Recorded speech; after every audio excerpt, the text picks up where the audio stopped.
നമസ്കാരം. പകൽ വാർത്ത ആരംഭിക്കുന്നു. ആദ്യം നോക്കാം പ്രധാന തലക്കെട്ടുകൾ. കേരളം കടുത്ത ചൂടിൽ 12 ജില്ലകളിൽ യെല്ലോ അലർട്ട്. വൈദ്യുതി ഉപയോഗം കുത്തനെ ഉയർന്നു. വീണ്ടും റെക്കോർഡിട്ട് ഉപയോഗം. അണക്കെട്ടുകളിൽ ജലനിരപ്പ് താഴുന്നു. വൈദ്യുതി വാങ്ങാൻ അനുമതി തേടി KEC.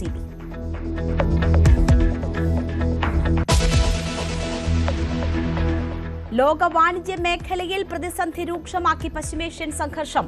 ഹോർമുസ് അടച്ചതോടെ ആഗോള ചരക്ക് ഗതാഗതം ഭാഗികമായി സ്തംഭിച്ചു. 20 ലക്ഷം ബാരൽ ക്രൂഡ് ഓയിലുമായി ഇന്ത്യയിലേക്ക് പുറപ്പെട്ട സൂപ്പർ ടാങ്കറും തടഞ്ഞു. ഇനിയൊരു കരാറുണ്ടാകാനുള്ള സാധ്യത വിദൂരമെന്ന് ഇറാൻ. പേടിപ്പിക്കേണ്ടെന്ന് ട്രംപ്. ഇന്ധന പ്രതിസന്ധി കൂടുതൽ രൂക്ഷമായേക്കും.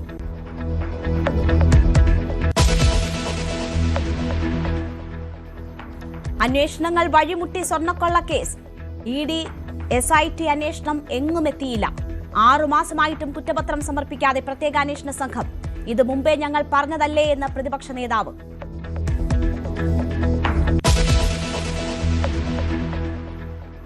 നിതിൻ രാജിന്റെ മരണത്തിൽ വിശദീകരണവുമായി കോളേജ് മാനേജ്മെന്റ്. മരണത്തിലേക്ക് നയിച്ചത് ലോൺ ആപ്പ് ഭീഷണിയെന്ന് വാർത്താക്കുറിപ്പ്. CCTV ദൃശ്യങ്ങൾ പുറത്തുവിട്ടു. അധികൃതരുടെ വാദം തള്ളി കുടുംബം.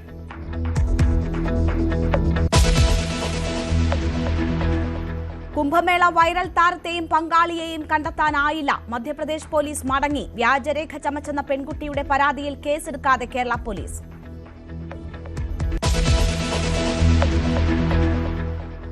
വയനാട് ടൗൺഷിപ്പിലെ വീട്ടിൽ വിള്ളൽ കണ്ടെത്തിയതിൽ ഭരണ പ്രതിപക്ഷ വാക്പോര്. മന്ത്രി K രാജനെ പരിശോധന നാടകമെന്ന് പ്രതിപക്ഷ നേതാവ്. ഗുരുതരമായ ക്രമക്കേടുകളാണ് നടന്നതെന്ന് VD സതീശൻ. ആരോപണം തള്ളി മന്ത്രി V ശിവൻകുട്ടി.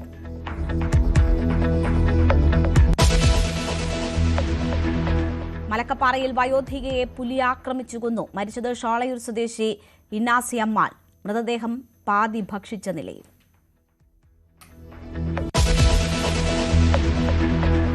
തൃശൂർ കോടാലിയിൽ വീടിനുള്ളിൽ പാമ്പുകടിയേറ്റ കുട്ടികളിൽ ഒരാൾ മരിച്ചു. മരിച്ചത് 8 വയസ്സുകാരൻ ആൾജോ. സഹോദരന്റെ നില ഗുരുതരം. പാമ്പിനെ കണ്ടെത്തിയത് കിടക്കയ്ക്ക് സമീപം.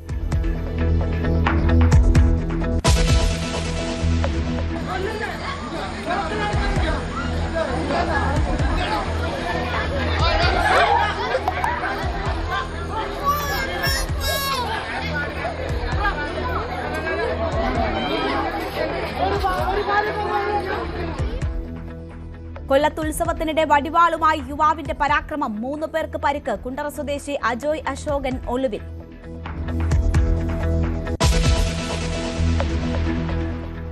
IPL-ൽ ഇന്ന് കൊൽക്കത്ത രാജസ്ഥാൻ പോരാട്ടം. ആദ്യ വിജയപ്രതീക്ഷയിൽ കൊൽക്കത്ത. പഞ്ചാബ് ലക്നൌ മത്സരം വൈകിട്ട് 7:30.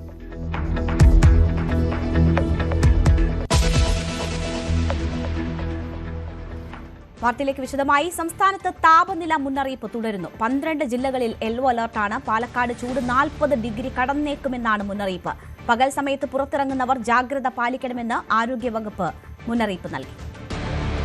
ഓരോ ദിവസവും രേഖപ്പെടുത്തുന്ന ഉയർന്നതും താഴ്ന്നതുമായ താപനില, അതിൽ താഴ്ന്നു നിൽക്കുന്ന താപനില തന്നെ തുടക്കം തൊട്ട് തന്നെ ഉയർന്നു നിൽക്കുന്നു. അതാണിപ്പോൾ പ്രധാനമായും ഈ ഒരു ചൂട്, അസഹനീയമായ ചൂടിന് കാരണം. നമുക്ക് എടുത്താൽ നോക്കാം, ഒരു 8 മണി 8:30 കൂടി തന്നെ നമുക്ക് വലിയ രീതിയിൽ ചൂട് അനുഭവപ്പെടുന്ന ഒരു സാഹചര്യമുണ്ട്. അതിന് പ്രധാനമായും പറയുന്നത് ഈ ഒരു മേഘങ്ങളുടെ അഭാവം. അതായത് നമുക്കറിയാം, ആകാശം വളരെ തുറന്ന രീതിയിൽ, അതായത് മേഘങ്ങൾ വളരെ കുറവാണ് ഇപ്പോൾ കേരളത്തിന് മുകളിലുള്ള ആകാശത്ത്, അതായത് കൂടുതലായും ഉള്ളൊരു സാഹചര്യം എന്ന് പറയുന്നത്. അതുകൊണ്ട് തന്നെ കൂടുതൽ ചൂട് അനുഭവപ്പെടുന്നു. മാത്രമല്ല, ഈ സൂര്യൻ കേരളത്തിൻ്റെ, അതായത് സംസ്ഥാനത്തിൻ്റെ നേരെ മുകളിലായി ആണ് ഉള്ളത്. അതായത് ആ ഒരു 90 ഡിഗ്രി ആംഗിളിലാണ് ഇപ്പോൾ സൂര്യൻ്റെ ഒരു പൊസിഷൻ എന്നാണ് ഇപ്പോൾ കാലാവസ്ഥ നിരീക്ഷണ കേന്ദ്രം നൽകുന്ന ഒരു വിശദീകരണം. അതിനൊപ്പം തന്നെ ഈ ഒരു എൽ നിനോ പ്രതിഭാസവും ചൂടിന് വളരെ പ്രധാനപ്പെട്ട ഒരു കാരണമായി പറയുന്നു. ഇതിനൊപ്പം തന്നെ നമ്മൾ കൂട്ടി വായിക്കേണ്ടത് വേനൽ മഴ ഇത്തവണ വളരെ കുറവാണ്. അത് വലിയ രീതിയിൽ ഈ ഒരു ചൂടിന് കാരണമാകുന്നുണ്ട്. അതുപോലെ തന്നെ ഇപ്പോൾ ഡയറക്ടർ പ്രതികരിച്ചതുപോലെ തന്നെ കഴിഞ്ഞ വർഷം ചൂട് കുറവായിരുന്നു. ഇത്തവണ വളരെ പെട്ടെന്ന്, അതായത് ഫെബ്രുവരി സമയത്തടക്കം ചെറിയ ആശ്വാസമുള്ളൊരു കാലാവസ്ഥയായിരുന്നു, ചെറിയ തണുപ്പും അടക്കമുണ്ട്. അതിൽ നിന്ന് പെട്ടെന്ന് ഒരു ചൂടിലേക്ക്, അതായത് വളരെ പെട്ടെന്നായിരുന്നു വേനൽക്കാലത്തിലേക്ക് ഒരു മാറ്റം ഉണ്ടായത്. അതുതന്നെ വലിയ രീതിയിൽ ബുദ്ധിമുട്ടുണ്ടാക്കിയിട്ടുണ്ട്. ഇതൊക്കെ കൂട്ടി വായിക്കുമ്പോഴാണ് ഇത്തവണത്തെ ചൂടിനെ ഏറ്റവും വലിയൊരു കാരണമായി പറയുന്നത്. എന്ത് തന്നെയായാലും ഈ വരുന്ന ആഴ്ചയും അടുത്ത ആഴ്ചയും അടക്കം വലിയ രീതിയിലുള്ള ചൂട് നിലനിൽക്കാൻ സാധ്യതയുണ്ട്. അതിനുശേഷമാണ് ഒരു വേനൽ മഴയ്ക്കുള്ളൊരു സാധ്യത പറയുന്നത്. അതോടുകൂടി പിന്നീട് അതിൻ്റെ കാഠിന്യം കുറഞ്ഞു വരും. ആ ഒരു വേനൽ മഴയുടെ ആശ്വാസം നിലനിൽക്കുമ്പോൾ തന്നെ ചെറിയ രീതിയിൽ പിന്നീട് മൺസൂൺ മൺസൂൺ കാലത്തേക്ക് എത്തുമെന്നാണ് ഇപ്പോൾ ഒരു കാലാവസ്ഥാ നിരീക്ഷണ കേന്ദ്രത്തിന്റെ അറിയിപ്പ്. അതായത് അവർ നൽകുന്ന വിശദീകരണം അടക്കം. പക്ഷേ ഇത്തവണ മൺസൂൺ മഴയും കുറയാൻ സാധ്യതയുണ്ട്. കാരണം ജൂണോടുകൂടി എൽ നിനോ പ്രതിഭാസം വീണ്ടും ശക്തി പ്രാപിക്കും. ആ സമയത്ത് വേനൽ മഴ അതായത് മൺസൂൺ മഴ കുറയാനുള്ളൊരു സാധ്യതയുണ്ട്. പക്ഷേ ആ സമയത്തും ഈ ഒരു അറബിക്കടലിലടക്കം ഉണ്ടാകുന്ന പല പ്രതിഭാസങ്ങളും മഴയ്ക്ക് അനുകൂല ഘടകമായി മാറുമെന്നും അവർ പറയുന്നുണ്ട്. പക്ഷേ സാധാരണ ഗതിയിൽ ലഭിക്കുന്നതിനേക്കാൾ കുറവ് മഴ ആയിരിക്കും മൺസൂൺ സമയത്ത് ലഭിക്കുക എന്നതും വളരെ ഗുരുതരമായി എടുത്തു പറയുന്ന ഒരു കാര്യമാണ്. എന്ത് തന്നെയായാലും ഇത് അതായത് 37 ഡിഗ്രിയും 39 ഡിഗ്രിയുമാണ് കൊല്ലം പോലെയുള്ള പല മേഖലയിലും അനുഭവപ്പെടുന്നത്. പാലക്കാട് ജില്ലയുടെ കണക്ക് നോക്കുകയാണെന്നുണ്ടെങ്കിൽ 40 ഡിഗ്രി സെൽഷ്യസ് ആണ്.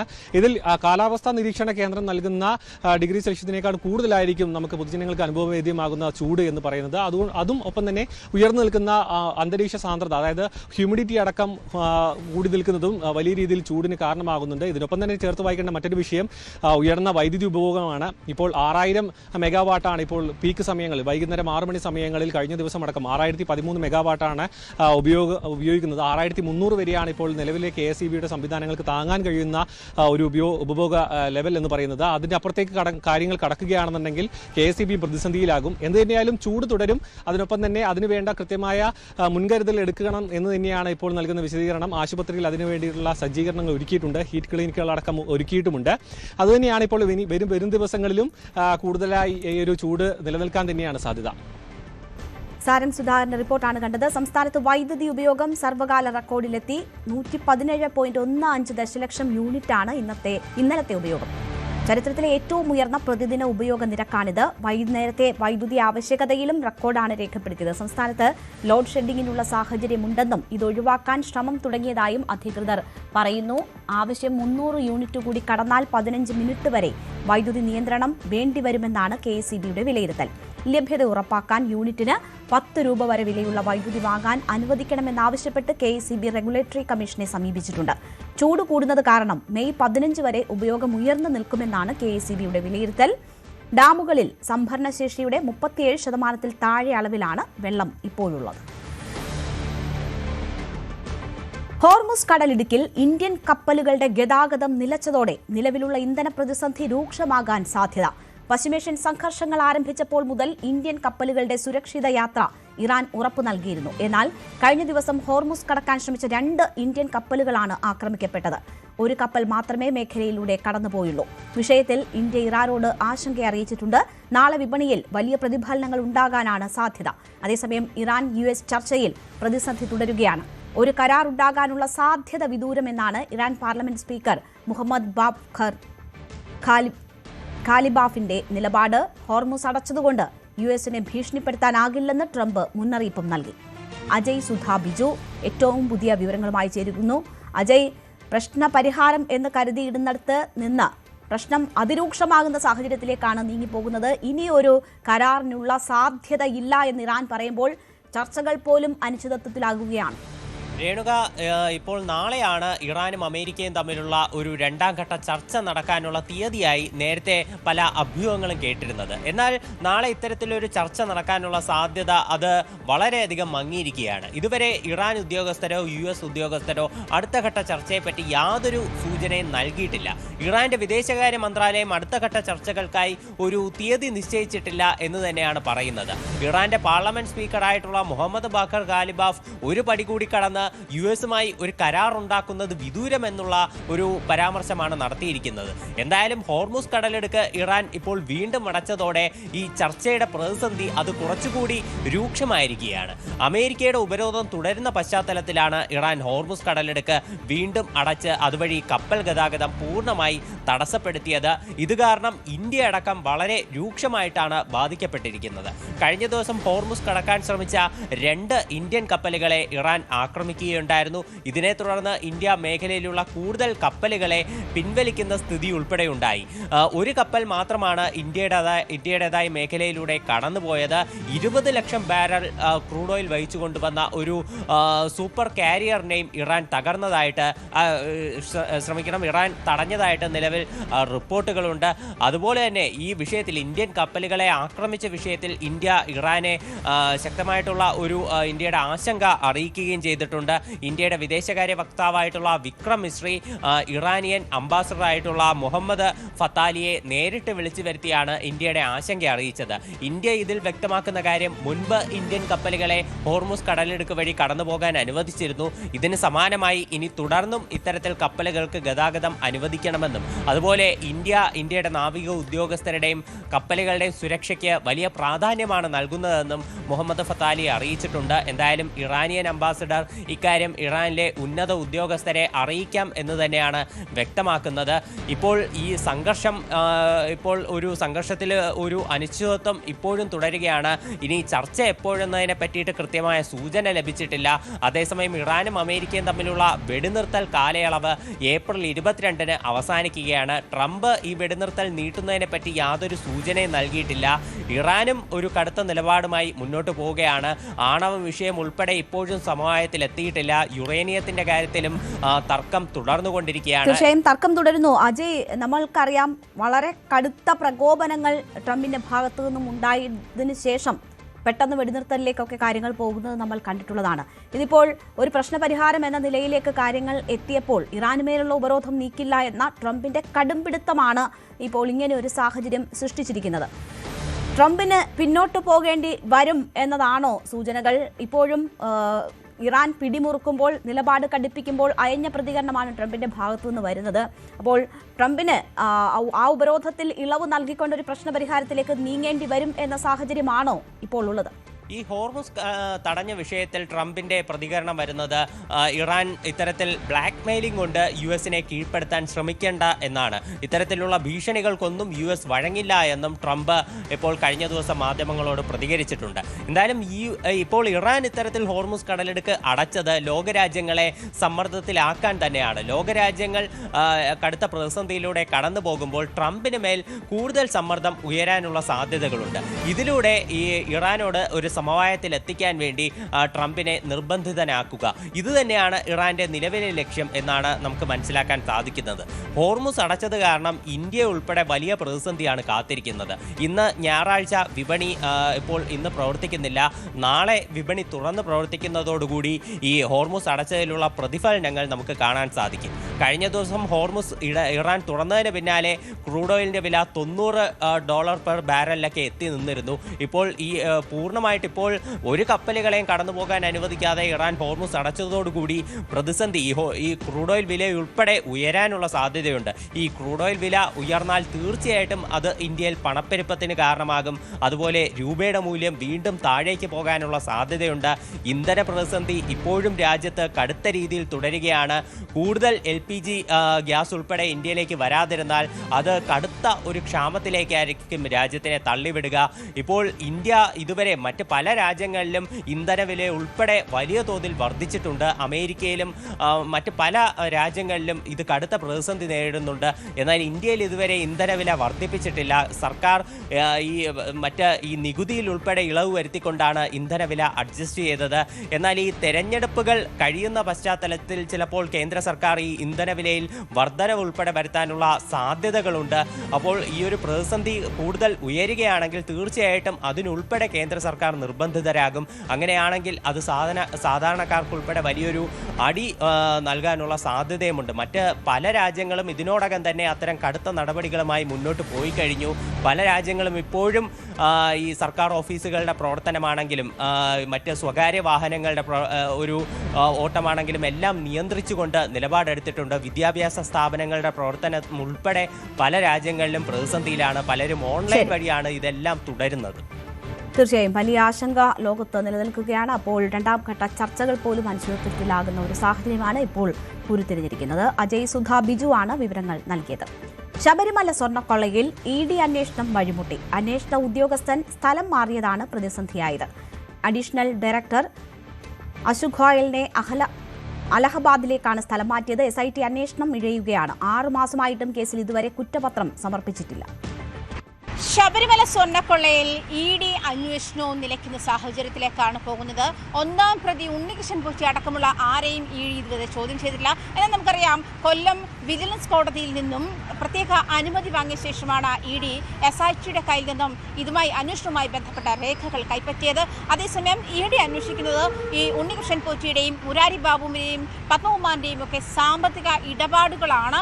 ആ ഇടപാടുകളിൽ അല്ലെങ്കിൽ ഉണ്ണികൃഷ്ണൻ പോറ്റിയെയും പത്മകുമാറിനെയും ചോദ്യം ചെയ്യുന്ന സാഹചര്യത്തിലേക്ക് ഇതുവരെയും ഇ.ഡി. പോയിട്ടില്ല. ഇവരുടെ ആരുടെയും മൊഴിയെടുത്തിട്ടില്ല.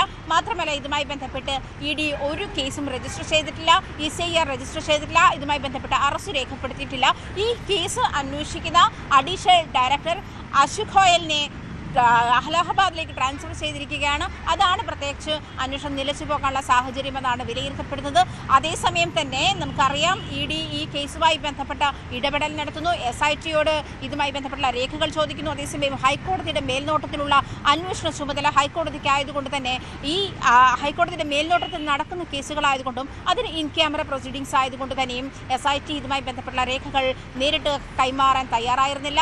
ഇ.ഡി. കൊല്ലം വിജിലൻസ് കോടതിയുടെ ഇടപെടലോടുകൂടിയാണ്, അനുമതിയോടുകൂടിയാണ് ഈ കേസിൽ ഇടപെടുന്നത് തന്നെ. എന്നാൽ അന്വേഷണം എങ്ങും എത്തിയിട്ടില്ല. പ്രതികളെല്ലാം ജാമ്യത്തിൽ പുറത്തു തന്നെയാണ്. സ്വാഭാവിക ജാമ്യം ലഭിച്ച് പ്രതികളൊക്കെ പുറത്താണ്. SIT ഇതുവരെയും കുറ്റപത്രം സമർപ്പിച്ചിട്ടില്ല എന്നുള്ള ആരോപണവും വിമർശനവും ശക്തമാണ്. ആ ഒരു സാഹചര്യത്തിൽ ഇ.ഡിയുടെ അന്വേഷണം നിലയ്ക്കുന്നതിനെ അങ്ങേയറ്റം വിമർശനാത്മകമായിട്ട് തന്നെയാണ് കാണുന്നത്. അതുതന്നെയാണ് പ്രതിപക്ഷ നേതാവ് V.D. സതീശനും ഇതുമായി ബന്ധപ്പെട്ട് മുന്നോട്ട് വെച്ചിരിക്കുന്ന പ്രസ്താവന. ഏതാണ്? അതായത് തെരഞ്ഞെടുപ്പുമായി ബന്ധപ്പെട്ടുള്ള ഒരു പ്രഹസനം മാത്രമാണ് ഇ.ഡി. ശബരിമല സ്വർണ്ണക്കൊള്ളയിൽ ഇടപെട്ടത്. ഇ.ഡിയുടെ അന്വേഷണം ഒരു നാടകം മാത്രമായിരുന്നു. അതായത് CPM നേതാക്കളെ നിലയ്ക്ക് നിർത്താൻ, അവരുടെ കഴുത്തിൽ കുരുക്കിട്ട് പിടിക്കാൻ വേണ്ടി, മുറുക്കി പിടിക്കാൻ വേണ്ടി ഉണ്ടാക്കിയിരിക്കുന്ന ഒരു നാടകം, BJP ഉണ്ടാക്കിയ ഒരു നാടകം മാത്രമാണ് സ്വർണ്ണക്കൊള്ളയുമായി ബന്ധപ്പെട്ടുള്ള ഇ.ഡി. അന്വേഷണം. അതുതന്നെയാണ് നമ്മൾ കരുവന്നൂർ ബാങ്ക് ഇടപാടിലും കണ്ടതങ്ങനെയാണ്. അതായത് തൃശ്ശൂരിലെ BJP സ്ഥാനാർത്ഥിയെ ജയിപ്പിക്കുക എന്നുള്ള ഡീലോട് കൂടിയാണ് തൃശ്ശൂരിൽ കരുവന്നൂർ ബാങ്കിൽ ഇ.ഡി. ഇടപെടുന്നു എന്നൊരു സാഹചര്യം വന്നത്. അതേസമയം തെരഞ്ഞെടുപ്പ് കഴിഞ്ഞപ്പോൾ ഇ.ഡി. എവിടെ പോയി എന്നുള്ള ചോദ്യം ഉണ്ടാകുന്നു. അതുതന്നെയാണ് ഇപ്പോൾ സ്വർണ്ണക്കൊള്ളയുടെ കാര്യത്തിലും ഉണ്ടായത്. അതായത് നിയമസഭാ തെരഞ്ഞെടുപ്പുമായി ബന്ധപ്പെട്ട് CPMനെ ഇടതുപക്ഷത്തെ നിലയ്ക്ക് നിർത്താൻ വേണ്ടിയാണ് ഇ.ഡി. ഇടപെടൽ എന്നുള്ള ഒരു നാടകമുണ്ടാക്കിയത് എന്നാണ് V.D. സതീശൻ പറഞ്ഞു വയ്ക്കുന്നത്. തീർച്ചയായും ആജ്ഞ പറഞ്ഞു നിർത്തിയതുപോലെ കേസ് എങ്ങും എത്താതെ അവസാനിക്കും എന്നതാണ് പ്രതിപക്ഷ നേതാവ് V.D. സതീശന്റെ പ്രതികരണം. അന്വേഷണം നിലച്ച സ്ഥിതിയിലാണ്. താൻ ഇക്കാര്യം നേരത്തെ തന്നെ പറഞ്ഞതാണെന്നും V.D. സതീശൻ പറഞ്ഞു. ഈ കേസ് എങ്ങും എത്താതെ അവസാനിക്കാൻ പോകുന്നു. ആ കേസിലെ പ്രതികൾക്ക് ജാമ്യം ഹൈക്കോടതി നിഷേധിച്ചു. സുപ്രീം കോടതി രൂക്ഷമായ ഭാഷയിൽ അയ്യപ്പൻ്റെ സ്വർണം കവർന്നവർക്ക് ജാമ്യമോ എന്ന് ചോദിച്ച് പറഞ്ഞുകൂടി. ജാമ്യം ഒന്നും കൊടുത്തില്ല. പക്ഷേ മുഖ്യമന്ത്രിയുടെ ഓഫീസ് SITയിൽ സമ്മർദ്ദം ചെലുത്തി. അവിടെ പ്രാഥമിക കുറ്റപത്രം പോലും സമർപ്പിക്കാതെ ഹൈക്കോടതിയും സുപ്രീം കോടതിയും ജാമ്യം നിഷേധിച്ച കേസിൽ സ്റ്റാറ്റ്യൂട്ടറി ജാമ്യം കുറ്റപത്രം സമർപ്പിക്കാത്തതുകൊണ്ട് കിട്ടി. എല്ലാവരും പുറത്തിറങ്ങി. ഇനി ഒരു തെളിവും ബാക്കിയുള്ളത് ഉണ്ടാവില്ല. ഒരു തെളിവുമില്ലാതെ ഈ കേസ് അവസാനിക്കും എന്ന് നിയമസഭാ മന്ദിരത്തിൻ്റെ മുമ്പിൽ വെച്ച് നിങ്ങളോട് പറഞ്ഞ ആളാണ്. ഈ കേസ് എങ്ങും എത്താതെ അന്വേഷിക്കുകയാണ്. ഇ.ഡി. ഒന്നും നിങ്ങൾ എന്തേ പറയണത്? പിണറായി വിജയൻ്റെ സർക്കാരും CPMും ബന്ധപ്പെട്ട കേസിൽ ഇ.ഡി. എവിടെയെങ്കിലും അന്വേഷിക്കുക? ഏതെങ്കിലും കേസ് അന്വേഷിക്കുക? ഏത് കേസ് അന്വേഷിച്ചേക്കണ? SIO അന്വേഷിക്കുമെന്ന് പറഞ്ഞിട്ട് അല്ലേ? ഒരു സീരിയസ് ഫ്രോഡ് SFI അല്ലേ? SFIO, serious fraud investigation organisation, അവരന്വേഷിക്കുന്ന ആ കേസ് അവിടെ പോയി.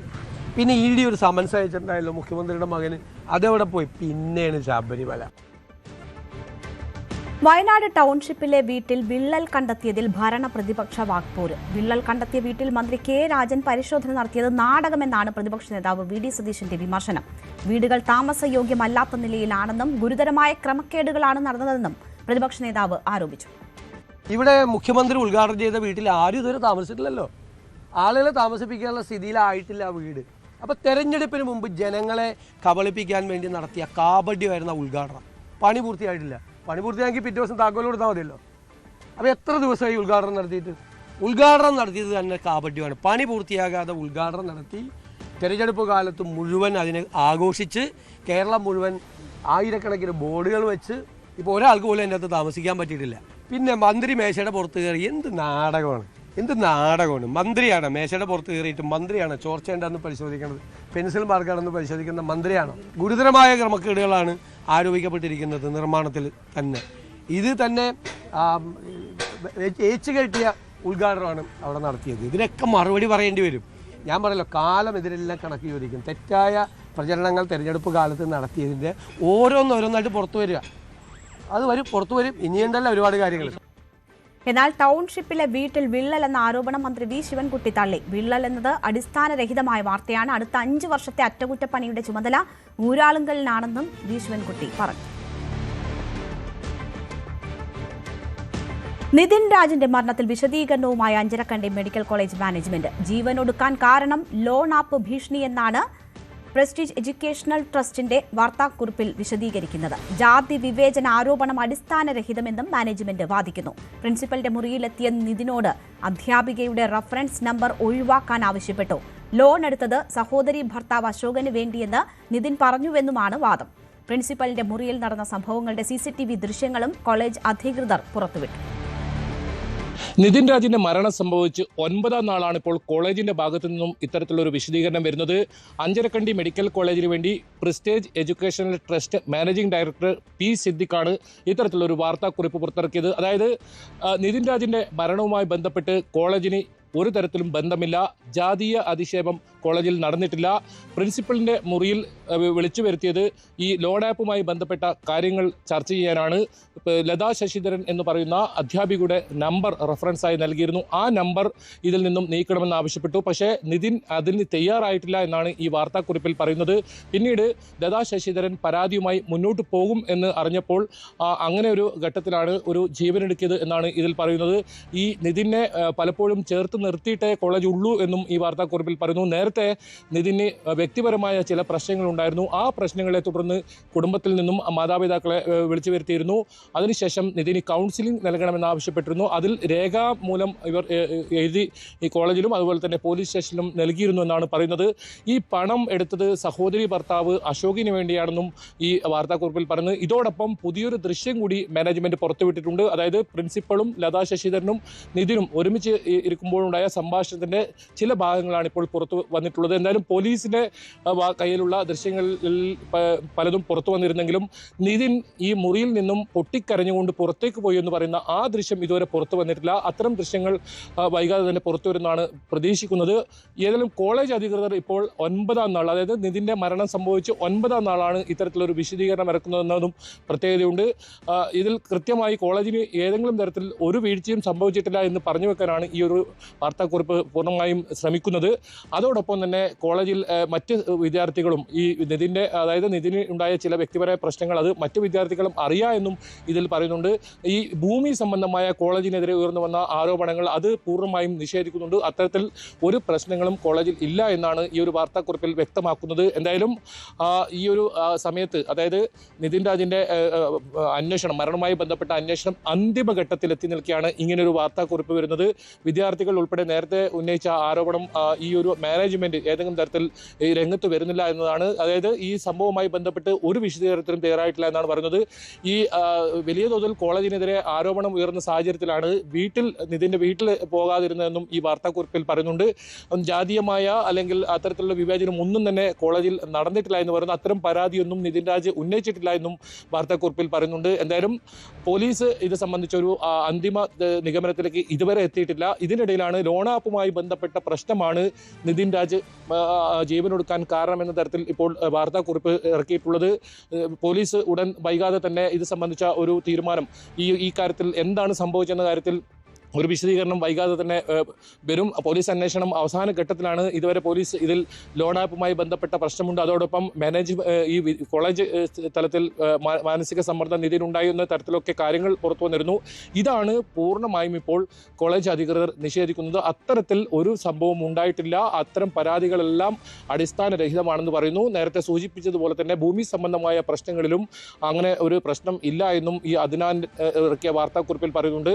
എന്തായാലും ഈ 9ാം നാൾ ഇങ്ങനെ ഒരു വാർത്താക്കുറിപ്പ് വരുമ്പോൾ അത് എന്തിന് എന്ന ചോദ്യം ഉയരുന്നുണ്ട്. ഒരുപക്ഷെ ഇത്തരത്തിൽ ഈ പോലീസിന്റെ അന്വേഷണം അത് അവസാന ഘട്ടത്തിൽ എത്തി നിൽക്കെ കോളേജിനെ ഏതെങ്കിലും തരത്തിൽ ബാധിക്കുന്ന തരത്തിലേക്ക് എത്തിയ ഒരു സാഹചര്യത്തിലാണോ ഇങ്ങനെ ഒരു വാർത്താക്കുറിപ്പ് ഇറക്കിയെന്ന് സംശയിക്കുന്നു. അതോടൊപ്പം നേരിട്ടുള്ള ഒരു പ്രതികരണത്തിന് ഇപ്പോഴും കോളേജ് അധികൃതർ തയ്യാറായിട്ടില്ല. ഗവർണർ നിയോഗിച്ച സമിതി, ആരോഗ്യ സർവകലാശാല സമിതി ഇപ്പോൾ തെളിവെടുപ്പ് നടത്തിയിട്ടുണ്ട്. ആ തെളിവെടുപ്പിന്റെ മൊഴി ഉൾപ്പെടെ വിദ്യാർത്ഥികളിൽ നിന്നും അധ്യാപകരിൽ നിന്നുമൊക്കെ മൊഴി രേഖപ്പെടുത്തിയിട്ടുണ്ട്. ആ റിപ്പോർട്ട് തിങ്കളാഴ്ച ചൊവ്വാഴ്ചയോടുകൂടി ഗവർണർക്ക് സമർപ്പിക്കും. ഗവർണറുടെ ഭാഗത്തു നിന്നും കോളേജിനെതിരെ ഒരു നടപടി വരാനുള്ള ഒരു സാഹചര്യം കൂടിയുണ്ട്. അത്തരമൊരു ഘട്ടത്തിലാണ് ഈ ഒരു വാർത്താക്കുറിപ്പ് ഇപ്പോൾ പുറത്തു വന്നിട്ടുള്ളത്. എന്തായാലും നേരത്തെ കേസിലെ ആരോപണ വിധേയരായ പ്രതികളായ 2 അധ്യാപകരുടെ ജാമ്യാപേക്ഷ തലശ്ശേരി സെഷൻസ് കോടതിയിൽ സമർപ്പിച്ചിട്ടുള്ളത് 22-ാം തീയതി ഇത് സംബന്ധിച്ച് കോടതി വാദം കേൾക്കും. എന്തായാലും നിതിൻ്റെ മരണവുമായി ബന്ധപ്പെട്ട് ഇപ്പോഴും അവ്യക്തത തുടരുമ്പോഴും പ്രധാനപ്പെട്ട ഒരു കാരണം എന്താണെന്ന് സംബന്ധിച്ച ഔദ്യോഗിക സ്ഥിരീകരണം വരുന്നതിന് മുമ്പ് തന്നെ കോളേജ് അധികൃതരുടെ ഭാഗത്തു നിന്നും ലോൺ ആപ്പുമായി ബന്ധപ്പെട്ട പ്രശ്നവും വ്യക്തിപരമായ പ്രശ്നവുമാണ്, അല്ലാതെ കോളേജിന്റെ ഭാഗത്തു നിന്നും ഒരു തെറ്റും ഉണ്ടായിട്ടില്ല. അത്തരം പ്രചരണങ്ങളെല്ലാം അടിസ്ഥാനരഹിതമാണെന്ന തരത്തിലുള്ള വാർത്താക്കുറിപ്പ് ഇപ്പോൾ പുറത്തു വരുത്തുന്നു. കോളേജിന്റെ ഭാഗത്ത് ഒരു തെറ്റുമില്ല എന്ന തരത്തിലുള്ള വാർത്താക്കുറിപ്പ് പുറത്തു വരുമ്പോൾ നിതിൻ രാജിന്റെ കുടുംബം ആ വാദങ്ങൾ തള്ളുകയാണ്. പ്രിൻസിപ്പൽ ലോൺ ആപ്പുമായി ബന്ധപ്പെട്ട് തങ്ങളെ വിളിച്ചിട്ടില്ല എന്നാണ് നിതിന്റെ സഹോദരി ഭർത്താവ് അശോകൻ പറയുന്നത്. തനിക്ക് വേണ്ടി ലോൺ എടുത്തു എന്ന വാദവും തെറ്റാണ്. മാനേജ്മെന്റും പോലീസും ലോൺ ആപ്പിൽ കേസ് അവസാനിപ്പിക്കാൻ ശ്രമിക്കുന്നുവെന്നും അശോകൻ ആരോപിച്ചു. അഞ്ചരക്കണ്ടി മെഡിക്കൽ കോളേജിലെ 1ാം വർഷ BDS വിദ്യാർത്ഥി നിതിൻ രാജിന്റെ മരണവുമായി ബന്ധപ്പെട്ട് മാനേജ്മെന്റിന്റെ ഭാഗത്തുനിന്ന് വന്ന വിശദീകരണം അപ്പാടെ തള്ളുന്ന രീതിയിലാണ് ഇപ്പോൾ കുടുംബത്തിന്റെ പ്രതികരണം വന്നിരിക്കുന്നത്. കോളേജിന്റെ പ്രധാനമായി പറയുന്ന കാര്യമെന്ന് പറയുന്നത് ലോൺ ആപ്പുമായി ബന്ധപ്പെട്ട ബുദ്ധിമുട്ടുകളാണ് നിതിൻ രാജിനെ പെട്ടെന്നുള്ള ഒരു പ്രകോപനം ഉണ്ടാവുകയും അത് ആത്മഹത്യയിലേക്ക് എത്തുവാനും കാരണമായതെന്നാണ് മാനേജ്മെന്റ് വിശദീകരണം. മാത്രമല്ല ഈ ഒരു ജാതി അധിക്ഷേപം കോളേജിന്റെ ഭാഗത്തുനിന്നോ മാനേജ്മെന്റിന്റെ ഭാഗത്തുനിന്നോ ഉണ്ടായിട്ടില്ല. മറ്റ് ബുദ്ധിമുട്ടുകൾ, അതായത് നിതിൻ രാജിന് കോളേജിന്റെ ഭാഗത്തുനിന്ന് ഉണ്ടായിട്ടുള്ള ബുദ്ധിമുട്ടുകൾ കാരണമല്ല ആത്മഹത്യയിലേക്ക് നയിച്ചതെന്നാണ് മാനേജ്മെന്റിന്റെ പ്രധാനമായും നൽകിയിരിക്കുന്ന വിശദീകരണം. ഈ ലോൺ ആപ്പ് തന്നെയാണ് മരണകാരണമെന്നായിരുന്നു മാനേജ്മെന്റ് നൽകിയ വിശദീകരണം. മാത്രമല്ല ഇത്രയും ദിവസം, അതായത് മരണം നടന്ന ഇത്രയും ദിവസങ്ങൾക്ക് ശേഷമാണ് ഒരു വിശദീകരണത്തിനടക്കം അഞ്ചരക്കണ്ടി മെഡിക്കൽ കോളേജ് തയ്യാറായിട്ടുള്ളത്. ഈ ഒരു വിഷയം, അതായത് നിതിൻ രാജിന്റെ മരണവുമായി ബന്ധപ്പെട്ട് മാനേജ്മെന്റ് നൽകിയ വിശദീകരണവും ഒപ്പം പോലീസിന്റെ അന്വേഷണവും അപ്പാടെ തള്ളിക്കൊണ്ടാണ് ഇപ്പോൾ കുടുംബത്തിന്റെ വിശദീകരണം, അതായത് കുടുംബത്തിന്റെ പ്രതികരണം വന്നിരിക്കുന്നത്. അതായത് ഇപ്പോൾ പോലീസ് നടത്തുന്ന അന്വേഷണം, പ്രത്യേക അന്വേഷണ സംഘത്തിന്റെ അന്വേഷണം തീർത്തും തൃപ്തികരമല്ല, അതിൽ വിശ്വാസമില്ല എന്നാണ് ഇപ്പോൾ കുടുംബം പറയുന്നത്. മാത്രമല്ല ഈ ഒരു അന്വേഷണവുമായി ബന്ധപ്പെട്ട് വലിയ രീതിയിലുള്ള ആരോപണങ്ങൾ അവർ ഉന്നയിക്കുന്നുണ്ട്. ഈ ഒരു അന്വേഷണം ലോൺ ആപ്പുമായി ബന്ധപ്പെട്ട് മാത്രം ഒതുങ്ങിപ്പോകുന്നു. ടീച്ചർമാർ നടത്തിയ ഹറാസ്മെന്റ്, അതുമായി ബന്ധപ്പെട്ട റാഗിംഗ് അടക്കമുള്ള വിഷയങ്ങളിൽ പോലീസ് അന്വേഷണം എത്തുന്നില്ല. അതുമായി ബന്ധപ്പെട്ട പ്രശ്നങ്ങൾ കൂടിയാണ് ഇതിൽ മരണത്തിലേക്ക് എത്താനുള്ള കാരണമായിരിക്കുന്നത്. അത് ശരിവെക്കുന്ന തരത്തിലുള്ള മൊഴികളടക്കം ലഭിച്ചിട്ടും അന്വേഷണം ആ രീതിയിലേക്ക് പോകുന്നില്ല എന്നാണ് കുടുംബം പ്രധാനമായി ആരോപിക്കുന്ന വിഷയം. ലോൺ ആപ്പിന്റെ വിഷയമായിട്ട് ബന്ധപ്പെട്ട് അവർ ലോൺ ആപ്പിൽ തീർക്കാൻ നോക്കുന്നത് അത് ശരിയായ രീതിയല്ല. കാരണം ലോൺ ആപ്പ് വിഷയമല്ല അവന്റെ മരണകാരണം. ലോൺ ആപ്പിൽ തുടങ്ങി അതിൽ ആ ഒരു വിഷയമായിട്ട് ബന്ധപ്പെട്ട് സംസാരിച്ച് തുടങ്ങിയിട്ട് ഈ വന്നിരിക്കുന്ന 2 CCTV ദൃശ്യങ്ങളുണ്ടല്ലോ, രാത്രിയും രാവിലെയായിട്ട് വന്ന, അതിന്റെ പിറ്റേ ദിവസം രാവിലെയായിട്ട് വന്നിരിക്കുന്ന വാർത്തകളിൽ ഞങ്ങൾ കാണുമ്പോൾ ഞങ്ങൾക്ക് തോന്നുന്നത് അവിടെ പ്രിൻസിപ്പൽ നല്ല രീതിയിൽ അതുമായി ബന്ധപ്പെടുത്തി കണക്ട് ചെയ്തുകൊണ്ട് നല്ല രീതിയിൽ ഷൗട്ട് ചെയ്ത് സംസാരിക്കുന്നുണ്ട്. ഒരു 21 വയസ്സുകാരൻ എത്രത്തോളം അത് മാനസികമായിട്ട് എടുക്കുമെന്നുള്ളത് എനിക്കറിയില്ല. പോലീസിന്റെ അന്വേഷണത്തിലും എനിക്ക് തൃപ്തിയില്ല. എനിക്ക് തരാനായിട്ടാണ് അവൻ എടുക്കുന്നതെന്ന് നിതിൻ രാജ എന്നോട് പറഞ്ഞിട്ടുമില്ല, കുക്കു എന്നോട് പറഞ്ഞിട്ടില്ല. ഈ ഒരു അന്വേഷണത്തിൽ കുടുംബത്തിന് വിശ്വാസ്യത നഷ്ടപ്പെട്ടതോടുകൂടി കണ്ണൂരിലേക്ക് കുടുംബം എത്തുമെന്നും അവിടെ ഇവർ നേരിട്ട് പരാതി നൽകുമെന്നാണ് ഇപ്പോൾ അറിയിച്ചിരിക്കുന്നത്. അതായത് സ്വമേധയാ എടുത്തിരിക്കുന്ന കേസാണ് ഇപ്പോൾ പോലീസ് മുന്നോട്ട് കൊണ്ടുപോകുന്നത്. അതിന് പകരം ഒരു പരാതി അല്ലാതെ തന്നെ നൽകും. ഹൈക്കോടതി റിപ്പോർട്ട് ആവശ്യപ്പെട്ട സാഹചര്യത്തിൽ കൂടുതൽ ഇതുമായി ബന്ധപ്പെട്ട വിവരങ്ങൾ ശേഖരിക്കാൻ കുടുംബം തയ്യാറായിട്ടുണ്ട്. എന്ത് തന്നെയായാലും ലോൺ ആപ്പുമായി ബന്ധപ്പെട്ട്, അതായത് ഒരു കുടുംബം അപ്പാടെ നിരാകരിക്കുകയാണ്. അതായത് ഈ ഒരു വിഷയം നിൽക്കുന്നുണ്ടെങ്കിൽ പോലും അതല്ല പെട്ടെന്ന്, അതായത് നിതിൻ രാജ് എന്നൊരു വ്യക്തി ഇത്തരത്തിലുള്ള ചെറിയൊരു വിഷയത്തിൽ അങ്ങനെ ഒരു കടുത്ത തീരുമാനത്തിലേക്ക് എത്തുന്ന ഒരു വ്യക്തിയല്ല എന്നാണ് കുടുംബം പറയുന്നത്. ഈ ഒരു വിഷയവുമായി ബന്ധപ്പെട്ട് പ്രിൻസിപ്പാൾ വിളിപ്പിച്ചിരുന്നു. അതായത് നിതിൻ രാജ് ഓഫീസ് മുറിയിൽ നിൽക്കുന്ന സമയത്ത് കുടുംബത്തെ ബന്ധപ്പെടാൻ ശ്രമിച്ചിരുന്നു. പക്ഷേ അങ്ങനൊരു കോൾ വന്നിട്ടില്ല എന്നടക്കം കുടുംബം പറയുന്നുണ്ട്. എന്ത് തന്നെയായാലും ഇത് ആക്ഷൻ കമ്മിറ്റി അടക്കം രൂപീകരിച്ചുകൊണ്ട് വലിയ സമരപരിപാടികളുമായി മുന്നോട്ട് പോകാനാണ് കുടുംബത്തിന്റെ തീരുമാനം. അതിന് സമാന്തരമായി പോലീസിൽ മറ്റൊരു പരാതി നൽകാനും അവരുടെ രീതിയിലുള്ള അന്വേഷണം നടത്താനടക്കമുള്ള നീക്കം കുടുംബത്തിന്റെ ഭാഗത്തുനിന്ന് ഉണ്ടാകുന്നുണ്ട്. ഇതിൻ്റെ കൂടെ ചേർത്ത് വായിക്കേണ്ട മറ്റൊരു കാര്യം എന്ന് പറയുന്നത് നിതിൻ രാജിന് വീട് നൽകാൻ വേണ്ടി CPM വീട് നൽകാനുള്ളൊരു നീക്കം നടത്തിയിരുന്നു. അത് ഈ ഒരു ചടങ്ങുകൾ അവസാനിച്ചതിന് ശേഷം മാത്രമായിരിക്കും അതിൻ്റെ മറ്റ് കാര്യങ്ങളിലേക്ക് കടക്കുക, തറക്കല്ലിടലടക്കം കടക്കുക എന്നാണ് ഇപ്പോൾ കുടുംബത്തിന്റെ അഭ്യർത്ഥന മാനിച്ചുകൊണ്ടാണ് അങ്ങനെ ഒരു തീരുമാനത്തിലേക്ക് എത്തിയിരിക്കുന്നത്. എന്തിനായാലും ഈ ഒരു സമരപരിപാടികളും ഒപ്പം പോലീസിന്റെ വിശ്വാസത്തിൽ, അതായത് പോലീസിന്റെ അന്വേഷണത്തിൽ കൂടുതൽ സമ്മർദ്ദം ചെലുത്തുവാനാണ് ഇപ്പോൾ കുടുംബത്തിന്റെ നീക്കം. അതുമായി മുന്നോട്ട് പോകാനാണ് ഇപ്പോൾ കുടുംബം തീരുമാനിച്ചിരിക്കുന്നത്. Cameraman അരുണിനോടൊപ്പം Saran Sudhakaran, News 18 Thiruvananthapuram. കഴിഞ്ഞ 3 വർഷത്തിനിടയിൽ ലോൺ ആപ്പിന്റെ കെണിയിൽപ്പെട്ട ആളുകൾ നിരവധിയാണ്. 2026 തന്നെ 3 പേരാണ് ഇതുമായി ബന്ധപ്പെട്ട് ജീവനൊടുക്കിയത്. ലോൺ ആപ്പുകാർ ഈട് ചോദിക്കുന്നത് മാനവും സ്വകാര്യതയുമാണ്. കെണിയിൽപ്പെടുന്ന പലരും പരാതി പറയാൻ മടിക്കുന്നതാണ് പ്രതികളെ പിടികൂടാൻ പ്രധാന തടസ്സമാകുന്നതെന്ന് സൈബർ ഓപ്പറേഷൻസ് മേധാവി ADGP S. ശ്രീജിത്ത് News 18 പറഞ്ഞു. ഈ ലോൺ എടുക്കുമ്പോൾ തന്നെ നമ്മൾ കൊടുക്കുന്ന ഒരുപാട് അനുമതികളുണ്ട്. ആ അനുമതികൾ കൊണ്ട് നമ്മുടെ ഫോണിനകത്തുള്ള എല്ലാ കാര്യങ്ങളും ഇവർക്ക് കാണാനും ഉപയോഗിക്കാനും സാധിക്കും. കോൺടാക്ട് ലിസ്റ്റ് അവർക്ക് ലഭ്യമാവും. അപ്പോൾ ഇതെല്ലാം ഉപയോഗിച്ചുകൊണ്ട് ഫലപ്രദമായി അവർക്ക് ഇവരെ ബ്ലാക്ക്മെയിൽ ചെയ്യാൻ സാധിക്കുന്നു. അപ്പോൾ അങ്ങനെ ബ്ലാക്ക്മെയിൽ ചെയ്യുമ്പം അവർ ചെയ്യേണ്ട കാര്യം എന്ന് പറഞ്ഞിട്ടുണ്ടെങ്കിൽ എത്രയും പെട്ടെന്ന് പോലീസിനെ സമീപിക്കുക എന്നുള്ളതാണ്. അപ്പോൾ അതിന് ഒരു വിശ്വാസ്യത സൃഷ്ടിച്ചെടുക്കാനായിട്ടുള്ള ഭാഗമായിട്ട് ഞങ്ങൾ ഒരുപാട് ബോധവൽക്കരണ പരിപാടികൾ നടത്തുന്നുണ്ട്. നമ്മൾ ഈ നടത്തിയ എടുത്ത കേസുകൾ 284 കേസുകളായിട്ട് 186ഓളം ആപ്പുകൾ നമുക്ക് പൂട്ടിക്കാൻ സാധിച്ചിട്ടുണ്ട്. പക്ഷേ അതുമാത്രമല്ല, ദേശീയ തലത്തിൽ 1837 എണ്ണം ഇങ്ങനെ ക്ലോസ് ചെയ്യപ്പെട്ടിട്ടുണ്ട്. അത് നമ്മൾ ഇതിന് ഈ ഒരു കാര്യത്തിന് വേണ്ടിയിട്ട് എല്ലാ പോലീസുകളും തമ്മിൽ സഹകരിക്കാറുണ്ട്. എല്ലാ സൈബർ പോലീസ് വിങ്ങുകളും പരസ്പരം നല്ല സഹകരണമാണ്. അപ്പോൾ അത് ഫലപ്രദമായി നടക്കുന്നതിന് കൂടുതൽ 5300 ചില്ലുവാനും വെബ്സൈറ്റുകൾ നമുക്ക് ക്ലോസ് ചെയ്യാൻ സാധിച്ചിട്ടുണ്ട്. ഇതൊക്കെ ഉണ്ടെങ്കിലും ഇത് ഒരിടത്ത് പൂട്ടി കഴിയുമ്പോൾ വേറൊരു സ്ഥലത്ത് അവർ വേറൊരു രീതിയിൽ പലയിടത്തും വലിയ സ്റ്റാർട്ടപ്പാണെന്നൊക്കെ പറഞ്ഞിട്ട് പ്രവർത്തിക്കുന്നത് പലപ്പോഴും ഇങ്ങനെയുള്ള കാര്യങ്ങളാണെന്ന് പോലീസ് ഒരു സംസ്ഥാനത്ത് ചെന്ന് പിടിക്കുമ്പോഴേ അറിയാൻ പറ്റില്ല. അവർ ഈ ആൾക്കാരുടെ ഈ പ്രൊഫൈലുകൾ വാച്ച് ചെയ്തുകൊണ്ട് അവരെന്തൊക്കെ ചെയ്യുന്നു, അവരുടെ കഷ്ടപ്പാടെന്താണ്, അതനുസരിച്ചുള്ള വിളികളാണ് ചെല്ലുന്നത്.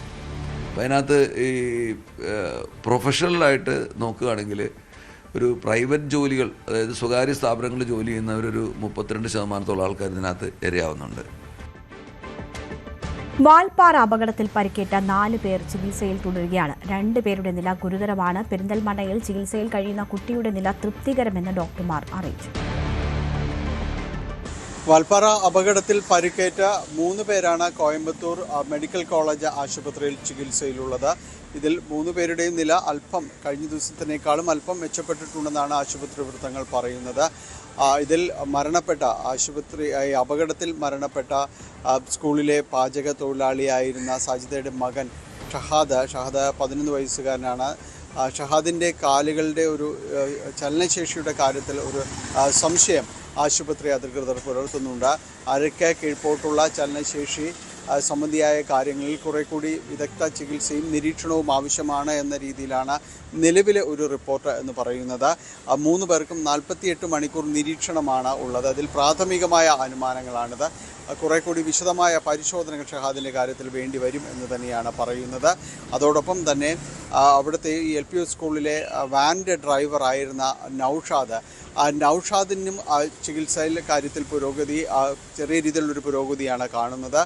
ആന്തരിക രക്തസ്രാവം നൗഷാദിനുണ്ട്. വാരിയലുകൾ തകർന്ന് ആന്തരിക അവയവങ്ങൾക്ക് ക്ഷതമേറ്റിട്ടുണ്ട്. അതുകൊണ്ട് ആന്തരിക രക്തസ്രാവം ആദ്യ ദിവസങ്ങളിൽ പ്രവേശിപ്പിച്ച ആ സമയത്തെ ആദ്യ മണിക്കൂറുകളിലെല്ലാം തന്നെ വളരെ ആശങ്ക ഉണർത്തുന്നതായിരുന്നു. ഒരല്പം ഭേദഗതി എന്ന രീതിയിൽ മാത്രമാണ് ഈ ദിവസത്തേക്ക് പറയുവാനായിട്ട് ഉള്ളത്. അതോടൊപ്പം വാൻ ഓടിച്ചിരുന്ന വാനിൻ്റെ ഡ്രൈവർ മുഹമ്മദ് ഫയാസ് അദ്ദേഹത്തിൻ്റെ ചികിത്സയിലും ഈ രീതിയിൽ തന്നെ തുടക്കത്തിലുണ്ടായിരുന്ന വലിയ ആശങ്കകൾ ഉണ്ടായിരുന്നു. അതിൽ നിന്ന് ഒരല്പം ഭേദം എന്ന രീതിയിൽ മാത്രമാണ് ആശുപത്രി വൃത്തങ്ങൾ അറിയിക്കുന്നത്. ഏതായാലും ഇവരുടെ കാര്യങ്ങളിലെല്ലാം തന്നെ വലിയ രീതിയിലുള്ള നിരീക്ഷണം ഇനിയും തുടർന്നും വേണമെന്ന് തന്നെയാണ്. മറ്റൊരിടത്തേക്ക് ആശുപത്രിയിൽ നിന്ന് മാറ്റാൻ കഴിയുന്ന രീതിയിലേക്കുള്ള ഒരു ആരോഗ്യ സ്ഥിതിയല്ല നിലവിൽ അവർക്കുള്ളത്.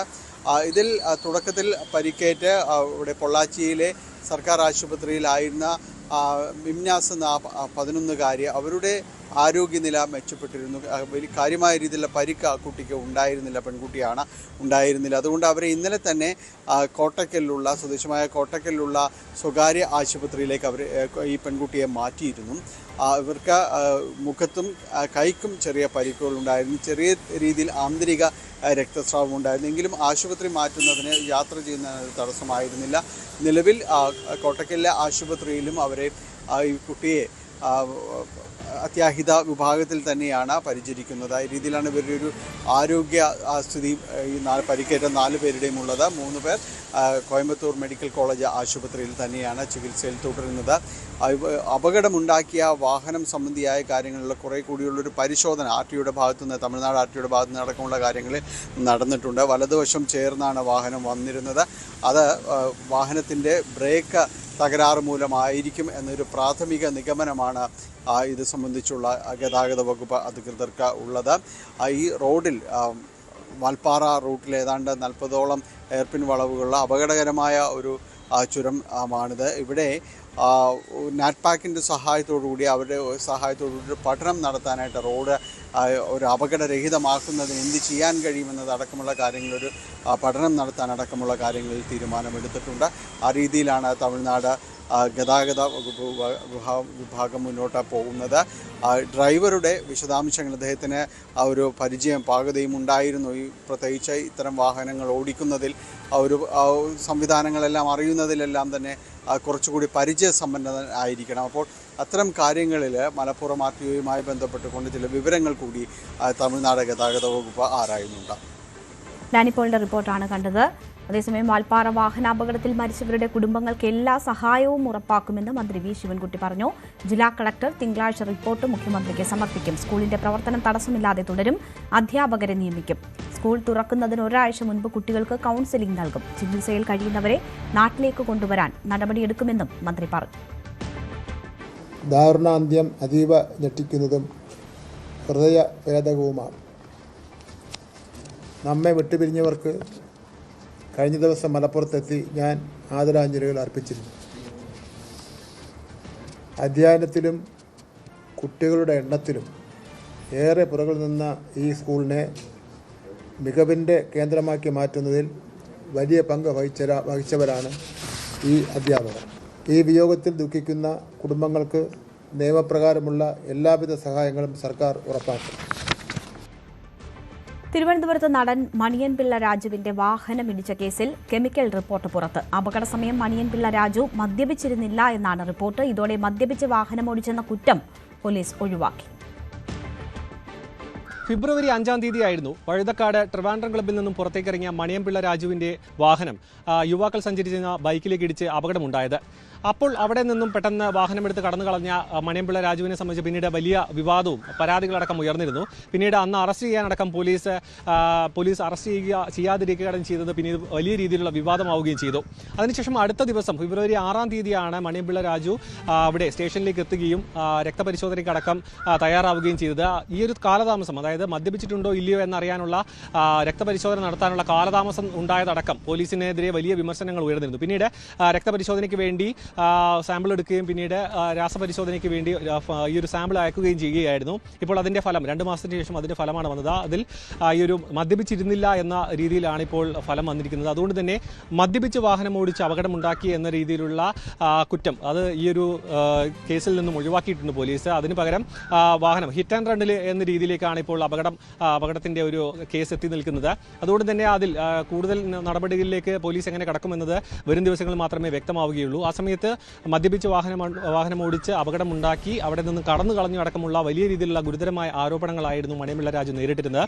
അതിലാണിപ്പോൾ മണിയൻപിള്ള രാജുവിന് ക്ലീൻ ചിറ്റ് ലഭിച്ചിരിക്കുന്നത്. എന്ത് തന്നെയായാലും ഹിറ്റ് ആൻഡ് റൺ ആയിട്ടുള്ള ബന്ധപ്പെട്ടുമായിട്ടുള്ള മറ്റ് നിയമ നടപടികളിലേക്ക് പോലീസ് ഇനി കടക്കും. ഇനി അതുമായി ബന്ധപ്പെട്ട പോലീസിന്റെ കൂടുതൽ വിശദാംശങ്ങൾ പുറത്തേക്ക് വരാനുമുണ്ട്. ക്യാമറമാൻ അരുണിനോടൊപ്പം സാരംഗ് സുധാകരൻ, ന്യൂസ് 18 തിരുവനന്തപുരം. കോൺഗ്രസിലെ മുഖ്യമന്ത്രി സ്ഥാനത്തെക്കുറിച്ച് തനിക്ക് അഭിപ്രായമുണ്ടെന്ന് കെ മുരളീധരൻ. പക്ഷേ തന്റെ നിലപാട് മെയ് 4-ന് ശേഷം പറയും. ഇക്കാര്യം വേഗം തീരുമാനിക്കേണ്ട സാഹചര്യമില്ലല്ലോ എന്നും അദ്ദേഹം പറയുന്നു. കോൺഗ്രസ് അധ്യക്ഷൻ ഖർഗെയെ കാണാൻ എല്ലാവർക്കും സ്വാതന്ത്ര്യമുണ്ടെന്നും കെ മുരളീധരൻ പറഞ്ഞു. 18 ദിവസമുണ്ട് ഇലക്ഷൻ റിസൾട്ട് വരാൻ. പിണറായി വിജയന് മെയ് 28-ാം തീയതി വരെ കാലാവധിയുണ്ട്. അപ്പം 4-ാം തീയതി മുതൽ ഈ കാര്യങ്ങൾ ആലോചിക്കാൻ ഇഷ്ടംപോലെ സമയമുണ്ട്. അപ്പോൾ ഇത്രയും ദിവസങ്ങൾ വേണമെങ്കിൽ നിയോജകമണ്ഡലങ്ങളൊക്കെ ഒന്ന് കറങ്ങാം, വിശ്രമം എടുക്കേണ്ടവർക്ക് അതെടുക്കാം. ബാക്കി കാര്യം നമുക്ക് 4-ാം തീയതി കഴിഞ്ഞിട്ട് ആലോചിക്കാം. പാർലമെൻ്ററി പാർട്ടി നേതാവിനെ തിരഞ്ഞെടുക്കുമ്പോൾ MLA-മാരോട് മാത്രമല്ല MP-മാരുടെ അഭിപ്രായം ചോദിക്കും 4-ാം തീയതി കഴിഞ്ഞാൽ. അത് കഴിഞ്ഞിട്ട് പറയാലോ. എന്തഭിപ്രായം ഉണ്ടെങ്കിലും ഹൈക്കമാൻഡ് പ്രതിനിധികളുടെ മുമ്പിൽ അന്ന് പറയാം. 4-ാം തീയതിക്ക് ശേഷം എത്ര സീറ്റ് കിട്ടും, UDF-ൻ്റെ എത്ര മെമ്പർമാർ ജയിച്ചു വരും, ഇതെല്ലാം കഴിഞ്ഞതിന് ശേഷം തീരുമാനിക്കാൻ ധാരാളം സമയമുണ്ട്.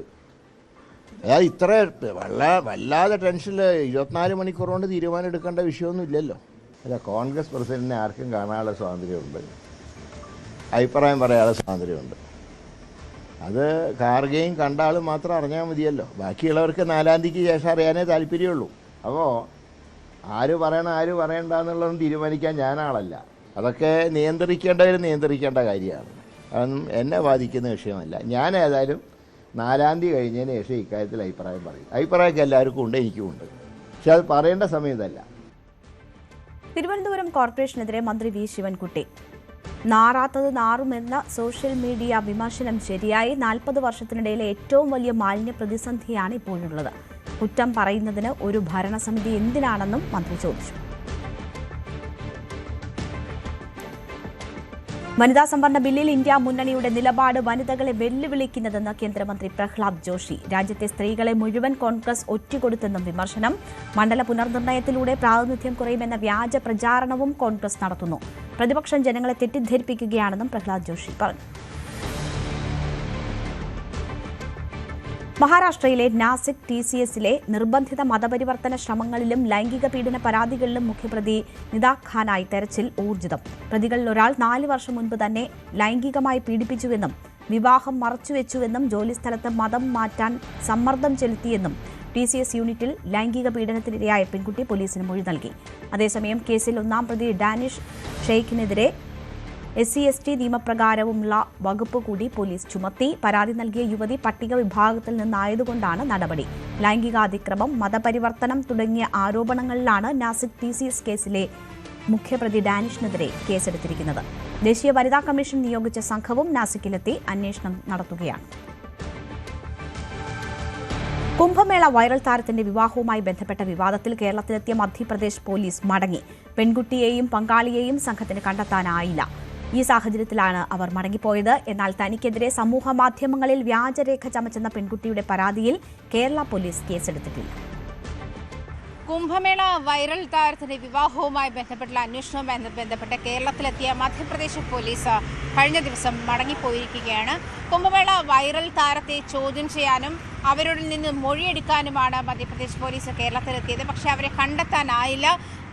ഈ കുംഭമേള വൈറൽ താരവും അവരുടെ പങ്കാളിയും ഒളിവിൽ തുടരുന്ന സാഹചര്യമാണ് നിലവിലുള്ളത്. ആ ഒരു സാഹചര്യത്തിൽ അവരെ കണ്ടെത്താനോ അവരിൽ നിന്നും മൊഴിയെടുക്കാനോ മധ്യപ്രദേശ് പോലീസിന് കഴിയാത്ത സാഹചര്യത്തിലാണ് ഇന്നലെ മധ്യപ്രദേശ് പോലീസ് തിരികെ പോകുന്ന സാഹചര്യമുണ്ടായത്. അതേസമയം തൻ്റെ പ്രായവുമായി ബന്ധപ്പെട്ട വ്യാജരേഖകൾ സോഷ്യൽ മീഡിയയിലടക്കം പ്രചരിപ്പിച്ചിരിക്കുന്നു. അതിനെതിരെ കുംഭമേള വൈറൽ താരം നൽകിയിരിക്കുന്ന പരാതിയിൽ കേരള പോലീസ് ഇതുവരെയും മൊഴിയെടുത്തിട്ടില്ല. കേരള പോലീസ് ഇതുവരെ കേസെടുത്തിട്ടില്ല. കേസെടുക്കുന്ന സാഹചര്യത്തിൽ താൻ മജിസ്ട്രേറ്റിന് മുൻപിൽ രഹസ്യമൊഴി നൽകാമെന്നും ഈ വൈറൽ താരം അറിയിച്ചിരുന്നതാണ്. പക്ഷേ പോലീസ് ഈ കേസെടുത്ത് FIR രജിസ്റ്റർ ചെയ്യാത്ത സാഹചര്യത്തിൽ രഹസ്യമൊഴി എടുക്കാൻ കഴിഞ്ഞിട്ടില്ല. കുംഭമേള വൈറൽ താരം ഇതുവരെ മജിസ്ട്രേറ്റിന് മുൻപിൽ രഹസ്യമൊഴി നൽകിയിട്ടില്ല. പ്രത്യേകിച്ചും ഉത്തർപ്രദേശ് സ്വദേശിയാണ് തനിക്കെതിരെ ഇത്തരത്തിൽ തൻ്റെ ജനന സർട്ടിഫിക്കറ്റ് വ്യാജമായി ഉണ്ടാക്കി സോഷ്യൽ മീഡിയയിൽ വൈറലാക്കിയിരിക്കുന്നത്, സോഷ്യൽ മീഡിയയിലൂടെ പ്രചരിപ്പിച്ചിരിക്കുന്നത്. അങ്ങനെയാണ് അയാളാണ് ഈ പ്രശ്നത്തിന് എല്ലാം ഉത്തരവാദിയെന്നും കുംഭമേള വൈറൽ താരം പറയുന്നുണ്ട്. അതേസമയം കേരള പോലീസിനും ഈ കാര്യത്തിൽ വ്യക്തതയില്ല. കേരള പോലീസും ഈ കാര്യത്തിൽ കേസെടുക്കാൻ മടിക്കുന്ന ഒരു സാഹചര്യമുണ്ട്. കുംഭമേള വൈറൽ താരം കേരള പോലീസിന് നൽകിയ പരാതിയിലാണ് ഇത്തരത്തിൽ താൻ സമൂഹ മാധ്യമങ്ങളിലൂടെ ഇത്തരത്തിൽ അധിക്ഷേപിക്കപ്പെടുന്നു. തൻ്റെ ജനന സർട്ടിഫിക്കറ്റുമായി ബന്ധപ്പെട്ട വ്യാജ സർട്ടിഫിക്കറ്റുകൾ ഇത്തരത്തിൽ പ്രചരിപ്പിക്കപ്പെടുന്നുണ്ട്. അതിനെതിരെ കേസെടുക്കണമെന്ന് ആവശ്യപ്പെട്ടുകൊണ്ട് പരാതി നൽകിയിരുന്നു. പക്ഷേ ആ കേസെടുക്കാത്തിടത്തോളം കാലം രഹസ്യമൊഴി നൽകാനുള്ള സാങ്കേതികമായുള്ള തടസ്സവും നിലനിൽക്കുന്നുണ്ട്. നിലവിൽ കുംഭമേള വൈറൽ താരവും അവരുടെ പങ്കാളിയും ഒളിവിൽ തുടരുന്ന സാഹചര്യമാണുള്ളത്. തൃശൂർ കോടാലിയിലെ 8 വയസ്സുകാരന്റെ മരണം പാമ്പ് കടിയേറ്റെന്ന സ്ഥിരീകരണം. കുട്ടിയുടെ ദേഹത്ത് പാമ്പ് കടിയേറ്റ അടയാളം കണ്ടെത്തി. തുടർന്ന് വീട്ടിൽ നടത്തിയ പരിശോധനയിൽ പാമ്പിനെ കണ്ടെത്തുകയായിരുന്നു. കുട്ടികൾ കിടന്നിരുന്ന ഇടത്തു നിന്നാണ് പാമ്പിനെ കണ്ടെത്തിയത്. കോടാലി കാവുങ്ങൽ സിൽജോ ജോൺസി ദമ്പതികളുടെ ഇളയ മകൻ ആൾജോ ആണ് മരിച്ചത്. മൂത്ത കുട്ടി ഗുരുതരാവസ്ഥയിൽ ചികിത്സയിലാണ്. ഭക്ഷ്യവിഷബാധ മൂലമാണ് മരണമെന്നായിരുന്നു ആദ്യം സംശയിച്ചിരുന്നത്. രാവിലെ ഇന്നലെ 5 മണിയായപ്പോ അച്ഛന്റെ 60-ാം തീയതിക്ക് പോയിണ്ടായിരുന്നു പപ്പ വീട്ടിട്ട്.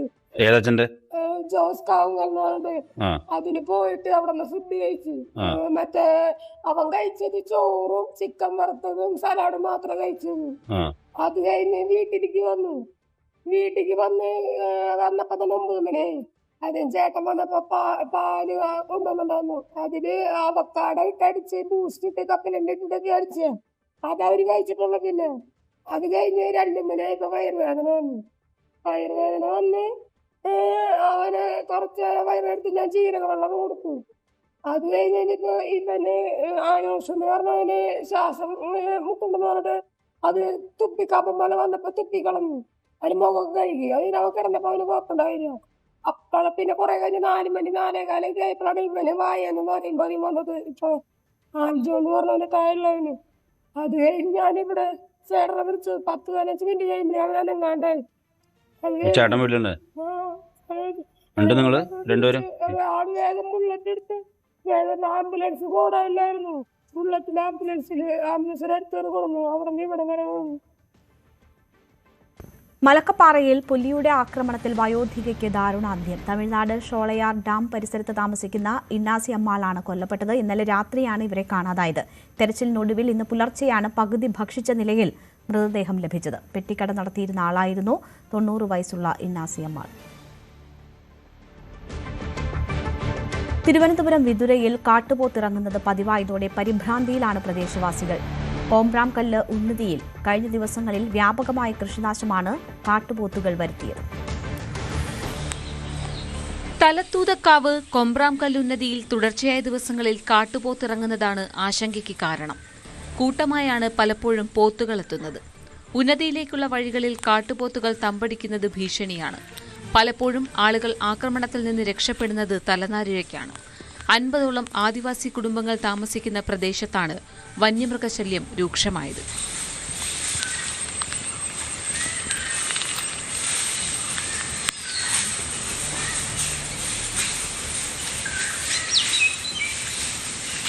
വിതുര പഞ്ചായത്തിൽ ഉൾപ്പെട്ട പ്രദേശമാണിവിടം. രാത്രിയായാൽ സഞ്ചരിക്കാനാകില്ല. കമുക്, വാഴ, പച്ചക്കറി എന്നിവ കുത്തിമറിച്ചിട്ടാണ് നശിപ്പിക്കുന്നത്. കൂടാതെ ഈ പ്രദേശങ്ങളിൽ ആനക്കൂട്ടം, മ്ലാവ് എന്നിവ സ്ഥിരമായി ഇറങ്ങി കൃഷിനാശം വരുത്തുന്നതും പതിവാണ്. പഞ്ചായത്തും വനം വകുപ്പും ഇടപെട്ട് ജനവാസ മേഖലയിലെ വന്യമൃഗശല്യം തടയണമെന്ന് ഊര് നിവാസികൾ ആവശ്യപ്പെടുന്നു.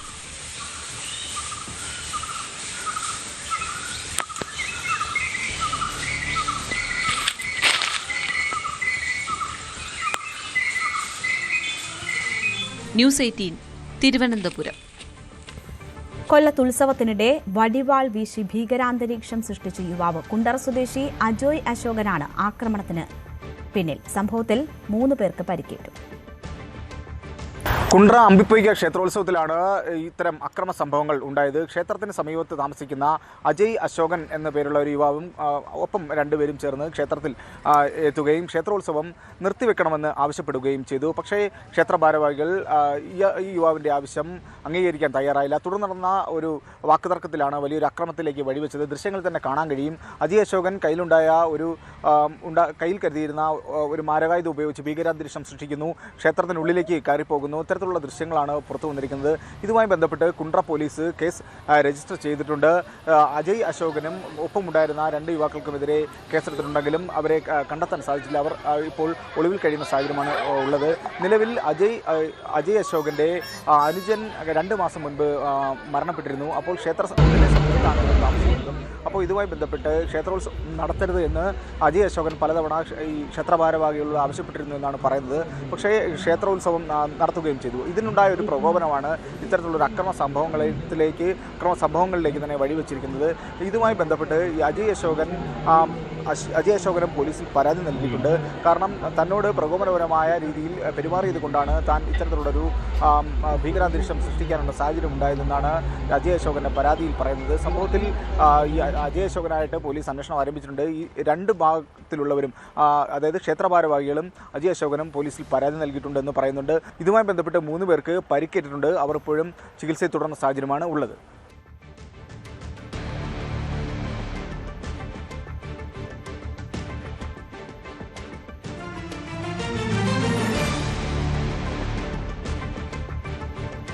ഇടുക്കി ഇരട്ടയാറിൽ മദ്യപാനത്തിനിടെ ഉണ്ടായ തർക്കത്തെ തുടർന്ന് യുവാവിനെ കൊലപ്പെടുത്തി. ഇരട്ടയാർ വയലുങ്കൽ രാഹുൽ സണ്ണിയാണ് മരിച്ചത്. കക്കാനം സ്വദേശി വള്ളോപ്പള്ളിയിൽ സജയനെ പോലീസ് കസ്റ്റഡിയിലെടുത്തു. ഇന്നലെ രാത്രി 11 മണിയോടെയായിരുന്നു സംഭവം. മർദ്ദിച്ച് അവശനാക്കിയ ശേഷം കഴുത്തിൽ തുണികെട്ടി മുറുക്കി കൊലപ്പെടുത്തുകയായിരുന്നു. ബഹളം കേട്ടെത്തിയ നാട്ടുകാരാണ് വിവരം പോലീസിനെ അറിയിച്ചത്. അബോധാവസ്ഥയിൽ റോഡിൽ കിടന്നിരുന്ന രാഹുലിനെ പോലീസ് ആശുപത്രിയിലെത്തിച്ചെങ്കിലും മരണം സംഭവിച്ചു. ചേർത്തലയ്ക്ക് പിന്നാലെ മലപ്പുറം അങ്ങാടിപ്പുറം തുരൂർക്കാടും വിഷു മന്ത്രി പരസ്യ വിവാദം. അങ്ങാടിപ്പുറം ഓരാടം പാലത്ത് പ്രവർത്തിക്കുന്ന ന്യായാമ ഷവായ ഹോട്ടലിലാണ് മയിൽപീലി ചൂടിയ കണ്ണൻ മന്തി പ്ലേറ്റിന് മുന്നിലിരിക്കുന്ന ചിത്രം പങ്കുവച്ചത്. സംഭവത്തിൽ ഹിന്ദു ഐക്യവേദി പ്രതിഷേധം സംഘടിപ്പിച്ചു. ഹോട്ടൽ ഉടമകളായ 3 പേരെ പോലീസ് അറസ്റ്റ് ചെയ്തു. ോടനുബന്ധിച്ചാണ് യമാമ ഷവായ ഹോട്ടൽ ഈ ചിത്രം സാമൂഹ്യ മാധ്യമങ്ങളിൽ പങ്കുവച്ചത്. വിവാദമാകുമെന്ന് കണ്ട് ഉടൻ അത് പിൻവലിച്ചെങ്കിലും അതിനോടകം തന്നെ ചിത്രം സാമൂഹ്യ മാധ്യമങ്ങളിൽ പ്രചരിച്ചിരുന്നു. ചേർത്തലയ്ക്ക് സമാനമായ തരത്തിലാണ് ഈ നടപടിയെന്നും ആസൂത്രിത ഗൂഢാലോചനയാണ് സംഭവത്തിന് പിന്നിലെന്നും VHP ആരോപിക്കുന്നു. VHP നേതൃത്വം ഇക്കാര്യങ്ങൾ ചൂണ്ടിക്കാട്ടി മലപ്പുറം SP-ക്ക് പരാതി നൽകി. ഇത് തീർച്ചയായും ഹിന്ദു വിശ്വാസത്തിന്റെ നേരെ ഉള്ള ഒരു അവഹേളനമാണ്, ഒരു വെല്ലുവിളിയാണ്. വിശ്വാസത്തിന് ഹൈന്ദവ വിശ്വാസങ്ങളെ അവഹേളിക്കുന്ന തരത്തിലുള്ള ഇത്തരം പരസ്യങ്ങൾ ഉണ്ടാവാൻ പാടില്ല. അത്തരം പരസ്യങ്ങൾ പ്രദർശിപ്പിക്കുന്ന ഹോട്ടലുകൾ ഇവിടെ നടക്കാൻ പാടില്ല. ഇതൊരു ഹിഡൻ അജണ്ടയായിട്ടാണ് കേരളത്തിൽ നടപ്പാക്കിക്കൊണ്ടിരിക്കുന്നത്. ഇതിന് വ്യക്തമായിട്ടുള്ളൊരു തീരുമാനം ഓൾ കേരള ഹോട്ടൽ അസോസിയേഷനാണ് ഇതിനുള്ളൊരു നടപടി എടുക്കേണ്ടത്. അവരിതിന് തീർച്ചയായിട്ടുള്ളൊരു നടപടി എടുത്തിട്ടില്ലെങ്കിൽ വിവിധ സമര പരിപാടികളുമായിട്ട് മുന്നോട്ട് പോകേണ്ടി വരും ഹിന്ദു സംഘടനകൾക്ക്. ഇതിനകം തന്നെ വിഷയം ശ്രദ്ധയിൽപ്പെട്ട പോലീസ് സ്വമേധയാ കേസെടുത്തിരുന്നു. പിന്നാലെ യമാമ ഷവായ ഉടമയടക്കം 3 പേരെ മങ്കട പോലീസ് അറസ്റ്റ് ചെയ്തു. പൂക്കോട്ടൂർ സ്വദേശി മുസ്തഫ, ഷാഹുൽ ഹമീദ്, ഏറാന്തോട് സ്വദേശി മുഹമ്മദ് ഷാഹിൽ എന്നിവരെയാണ് മങ്കട പോലീസ് അറസ്റ്റ് ചെയ്തത്. മതസ്പർദ്ധ വളർത്തിയതിനെതിരെയാണ് ഇവർക്കെതിരെ കേസെടുത്തിരിക്കുന്നത്. ഇവരിൽ നിന്നും 2 മൊബൈൽ ഫോണും 1 ടാബ്ലറ്റും പോലീസ് പിടിച്ചെടുത്തു. പ്രതികൾക്കെതിരെ കർശന നടപടി സ്വീകരിക്കണമെന്നാവശ്യപ്പെട്ട് ഹിന്ദു ഐക്യവേദിയുടെ ആഭിമുഖ്യത്തിൽ ഹോട്ടലിന് മുമ്പിൽ പ്രതിഷേധ പ്രകടനവും നടന്നു. യമാമി എന്നൊരു ജിഹാദി ഹോട്ടൽ, യമാമി എന്നൊരു ജിഹാദി ഹോട്ടൽ, വിശ്വാസംസയുടെ പേര് പറഞ്ഞ് പാവം ഹൈന്ദവ വിശ്വാസികളെ. ആലപ്പുഴ ചേർത്തലയിലും കഴിഞ്ഞ ദിവസം സമാന സ്വഭാവമുള്ള സംഭവവുമായി ബന്ധപ്പെട്ട് ഹോട്ടൽ ഉടമയെ പോലീസ് അറസ്റ്റ് ചെയ്തിരുന്നു. ഈ വിവാദം കെട്ടടങ്ങാതെ പ്രചരിക്കുന്നതിനിടെയാണ് മലപ്പുറത്തും സമാന സംഭവം നടന്നിരിക്കുന്നത്. ന്യൂസ് 18 മലപ്പുറം. അഗസ്ത്യാർകൂടം ട്രക്കിംഗ് ഗൈഡുകൾക്ക് വേതനം ലഭിച്ചില്ലെന്ന് പരാതി. ജനുവരി മാസത്തിലെ വേതനമാണ് ഇതുവരെ നൽകാത്തത്. 30ഓളം ഗൈഡുകൾക്കാണ് വേതനം ലഭിക്കാനുള്ളത്. ഞാൻ അഗസ്ത്യാർകൂടം സീസൺ ഗൈഡാണ്. പേപ്പാറ വൈൽഡ് ലൈഫ് സാങ്ച്വറിയിൽ ജോലി ചെയ്യുന്നു. എൻ്റെ വീട് അഗസ്ത്യാർവനം കമ്പനി സെറ്റിൽമെൻ്റാണ്. എൻ്റെ പരാതി എന്ന് പറഞ്ഞാൽ ജനുവരി സീസൺ ജനുവരി 15 മുതൽ ഫെബ്രുവരി പകുതി വരെയുള്ള സീസണിലുള്ള സാലറി ശമ്പളം ഇതുവരെ കിട്ടിയിട്ടില്ല. 2 മാസം കഴിഞ്ഞു, ഇതുവരേക്കും ആ സാലറി ഫോറസ്റ്റ് ഡിപ്പാർട്ട്മെന്റിൽ നിന്ന് നമുക്ക് തന്നിട്ടില്ല. എനിക്ക് മാത്രമല്ല എൻ്റെ കൂടെയുള്ള എല്ലാ ഗൈഡുകൾക്കും 30-30ഓളം ഗൈഡുണ്ട്. അവർക്ക് ഇതും സാലറി കിട്ടിയിട്ടില്ല. 30,000 രൂപയ്ക്ക് 30,000 അടുപ്പിച്ചുണ്ട് ശമ്പളം. അത് ഇതുവരേക്കും കിട്ടിയിട്ടില്ല.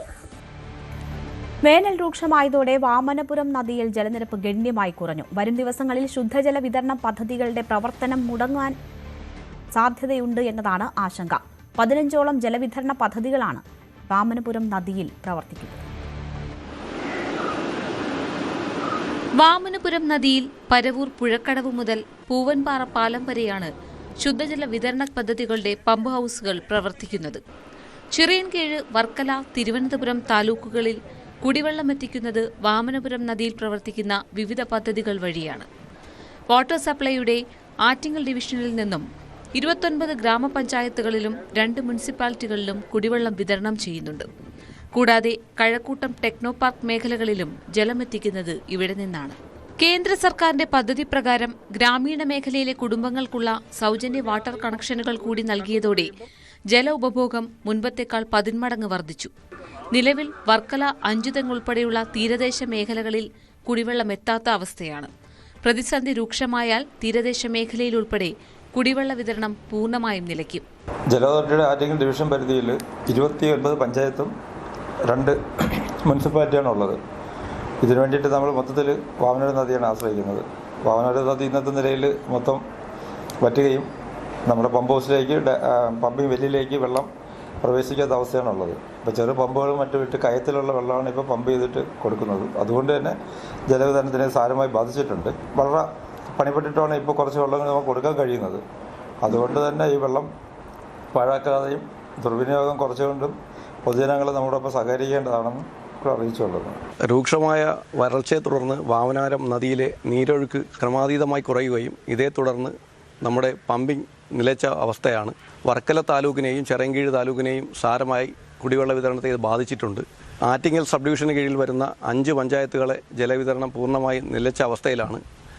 പഴയ കാലങ്ങളിൽ മണലൂറ്റിയ കയങ്ങളിൽ കിടക്കുന്ന ജലം പമ്പ് ചെയ്താണ് പമ്പ് ഹൗസിൽ എത്തിച്ചാണ് ജലവിതരണം നടത്തി വരുന്നത്. അതുകൊണ്ട് പൊതുജനങ്ങൾ ജലം ദുരുപയോഗം ചെയ്യുന്ന പരമാവധി കുറയ്ക്കണം. വാമനപുരം നദിയുടെ പല ഭാഗങ്ങളും വറ്റിവരണ്ടു കഴിഞ്ഞു. നദിയിൽ പലയിടങ്ങളിലായി രൂപപ്പെട്ടിട്ടുള്ള ഗർത്തങ്ങളിൽ മാത്രമാണ് കുറച്ചെങ്കിലും വെള്ളമുള്ളത്. ഇവിടെ നിന്നും പമ്പ് ഹൌസുകളുടെ സമീപത്തുള്ള വലിയ കിണറുകളിലേക്ക് വെള്ളം പമ്പ് ചെയ്ത ശേഷമാണ് ഇപ്പോൾ വിതരണം നടക്കുന്നത്. സ്ഥിതി ഗുരുതരമാണെന്നും ജല ഉപഭോഗം പരമാവധി നിയന്ത്രിക്കണമെന്നും ജല അതോറിറ്റി അറിയിച്ചു. ന്യൂസ് 18 തിരുവനന്തപുരം. CBSE 10ാം ക്ലാസ് പരീക്ഷയിൽ മുഴുവൻ മാർക്ക് വാങ്ങിയ മിടുക്കനാണ് കൊച്ചി സ്വദേശിയായ ഋഷഭ് വിനോദ്. 6 വിഷയങ്ങളിലായി 600-ൽ 600 മാർക്കും വാങ്ങിയ ഋഷഭിന്റെ വിജയമന്ത്രം എന്താണെന്ന് ചോദിച്ചാൽ പഠിപ്പിക്കുന്നത് അന്ന് തന്നെ പഠിക്കുക എന്നതാണെന്ന് ഋഷഭ് പറയും. എളമക്കര ഭവൻസ് വിദ്യാമന്ദിറിലെ വിദ്യാർത്ഥിയാണ് ഋഷഭ്. ക്ലാസ്സിൽ പഠിപ്പിക്കുന്നത് പിന്നത്തേക്ക് വയ്ക്കാതെ അന്നന്ന് പഠിച്ചു പോവുകയാണ് ഈ മിടുക്കൻ്റെ രീതി. അത് ഉദ്ദേശിച്ച ഫലം കണ്ടുവെന്ന് ഋഷഭ് പറയുന്നു. ഞാൻ ഡെയിലി പോർഷൻസ് എപ്പോഴും കവർ ചെയ്യും, ഒന്നും പിന്നത്തേക്ക് വെക്കില്ല. അതാണ് എനിക്ക് എല്ലാവരോടും പറയാനുള്ളത്. പിന്നെ ഞാൻ ഈ യോഗയും മെഡിറ്റേഷനൊക്കെ റെഗുലറായിട്ട് ചെയ്യും. അപ്പോൾ എക്സാം സമയത്തും ഒക്കെ എനിക്ക് നന്നായിട്ട് കോൺസെൻട്രേറ്റ് ചെയ്യാൻ പറ്റും. അതായത് എൻ്റെ മനസ്സ് ഡൈവേർട്ടായി പോവില്ല. നല്ല കോൺഫിഡൻ്റ് ആയിട്ട് പാനിക് ഇല്ലാതെ എനിക്ക് എഴുതാൻ പറ്റും. പിന്നെ ടീച്ചേഴ്സും പേരൻസും പിന്നെ ദൈവാനുഗ്രഹം കൊണ്ടൊക്കെയാണ്, എൻ്റെ മാത്രം എഫേർട്ടല്ല. ഷെയർ ട്രേഡിംഗ് രംഗത്ത് പ്രവർത്തിക്കുന്ന വിനോദിൻ്റെയും ഡോക്ടർ ശാലിനി വിനോദിൻ്റെയും രണ്ടാമത്തെ മകനാണ് ഋഷഭ്. പഠനത്തിനൊപ്പം കണ്ടംപററി ഡാൻസിലും ഓർഗനിലും യോഗയിലും സമയം കണ്ടെത്തുന്നു. ഇതെല്ലാം പഠനത്തിലെ തൻ്റെ സ്ട്രെസ് കുറയ്ക്കാൻ സഹായിക്കുന്നുണ്ടെന്നാണ് ഋഷഭിൻ്റെ വിലയിരുത്തൽ. ഏക സഹോദരി മെഡിക്കൽ പഠനത്തിനു ശേഷം ഇപ്പോൾ ഹൗസ് സർജൻസി ചെയ്യുകയാണ്. ന്യൂസ് 18 കൊച്ചി.